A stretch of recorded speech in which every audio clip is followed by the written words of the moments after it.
भरत, हानि लाभ जीवन मरण यश अपयश, ये 6 बातें ये विधि के हाथ में है। जो बात हमारे हाथ में है ही नहीं, जो बात किसी दूसरे के हाथ में, विधाता के, हानि उसी के कारण, लाभ है उसी के आशीर्वाद से, जीवन है उसी की कृपा से, मरण है उसी की इच्छा से, यश है उसी के आशीर्वाद से, अपयश है तो उसी। तो जब जो चीज हमारे हाथ में है ही नहीं, उस पर अकारण शोक क्यों करना? शोक छोड़ो, शोक छोड़ो। और सच बात यह है कि इसको जरा धरातल पर देखिए।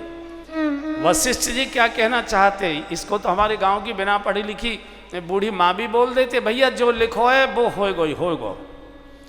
हमारे ब्रज की किसी बूढ़ी बिना पढ़ी लिखी माँ से कुछ कहो, भैया काय को परेशान है, रो भाग्य में जो लिखो है वो पूरा निश्चित ही होगा। इसको वशिष्ठ बोलेंगे क्या?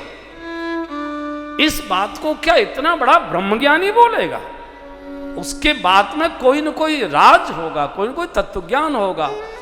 सुन लीजिए, हानि लाभ जीवन मरण यश अपयश, नो,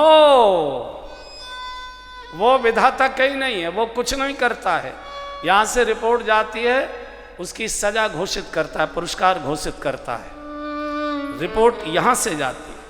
हानि लाभ जीवन मरण यश अपयश विधिहा, ये हमारी विधि के हाथ में है।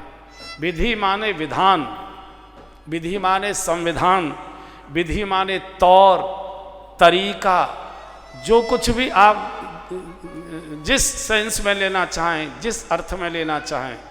विधि माने हमारे जीवन जीने की शैली, हमारे वाणी का तरीका, हमारे खान पान के सारे तौर तरीके, जो कुछ भी है। हानि लाभ, अगर हानि हो रही है तो भी कहीं ना कहीं जीवन शैली बिगड़ी है आपकी, लाभ हुआ है तो जीवन शैली सुधरी है कहीं ना कहीं। हानि लाभ जीवन मरण यश अपयश, मालाएं पढ़ रही हैं, जय जयकार हो रहा है, तो भी आपकी जीवन शैली की महानता के कारण, और गाली गलौच और पुलिस के डंडे पड़ रहे तो भी आपकी विधि के अनुसार।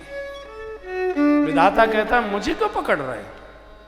मैं तो लिखिया हूं, मैं तो टाइपिस्ट हूं, जो रिपोर्ट आ गई मैंने टाइप की, मशीन में लगा दी, चलिए हम जो यहाँ करते हैं ये रिकॉर्ड हो गया, विधाता के पहुंच गया टाइप होकर, उन्होंने उसके फल लिख दिए, नीचे फिर डाल दिया, बेटा भोगो भोगो मरो जन्मो भोगो मरो जन्मो भोगो।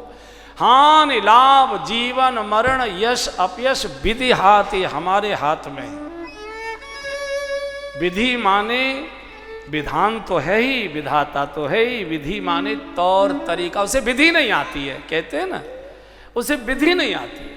तरीका, जीवन जीने की शैली, हमारी संगत, हमारे खान और पान का तौर और तरीका, हमारा उठना, हमारा बैठना, हमारा हाव भाव स्वभाव प्रभाव, ये अवश्यमेव भोक्तव्यम, सबको भोगना पड़ा है।